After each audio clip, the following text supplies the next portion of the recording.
নারায়ণগঞ্জের ফতুল্লার একটি বাড়িতে মাদকের আস্তানায় র্যাব ও পুলিশের যৌথ অভিযানে বিপুল পরিমাণ মাদক, দেশীয় অস্ত্র ও নগদ 10 লক্ষাধিক টাকা উদ্ধার করা হয়েছে। এ সময় ঘটনাস্থল থেকে সন্দেহভাজন 10 জনকে আটক করা হয়েছে।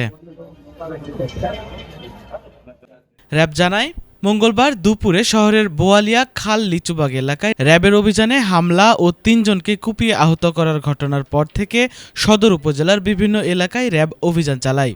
এরই ধারাবাহিকতায় থানা পুলিশের সহায়তায় রাত 9টায় ফতুল্লার দেওভোগ নূর মসজিদ এলাকায় একটি 6তলা ও একটি 2তলা বাড়িতে অভিযান চালায় র্যাব।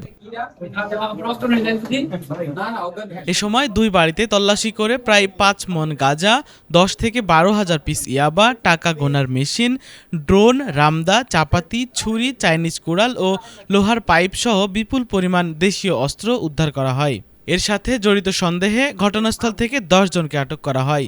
পরে জব্দকৃত মাদক, অস্ত্র ও টাকা সহ আটককৃতদের ফতুল্লা থানা পুলিশের কাছে হস্তান্তর করা হয়। পরে জব্দকৃত মাদক, অস্ত্র ও টাকা সহ আটককৃতদের ফতুল্লা থানা পুলিশের কাছে হস্তান্তর করা হয়। এ ঘটনায় মাদক ও অস্ত্র আইনে মামলা প্রক্রিয়াধীন রয়েছে বলে জানায় র্যাব।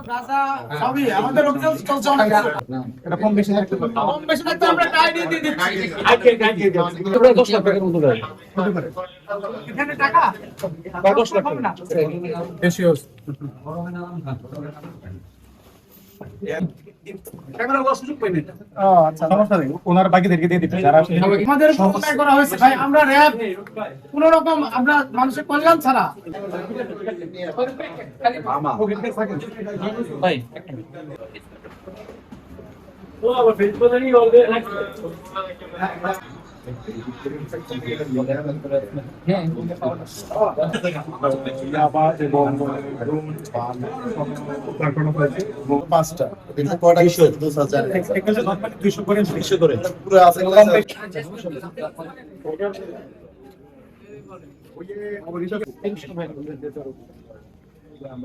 বাবারে গুডাউন বানায় রাখছে সব গাঁজা বাইর করে দেখা না গাঁজা করে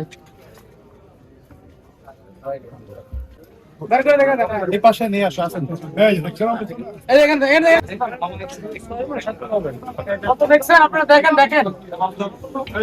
কারা এই দেখেন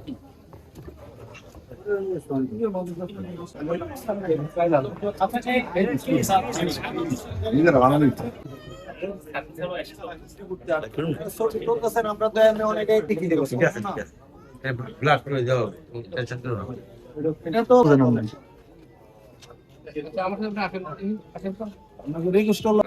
এই তো ভাই আসি রে ভাই, কি অবস্থা?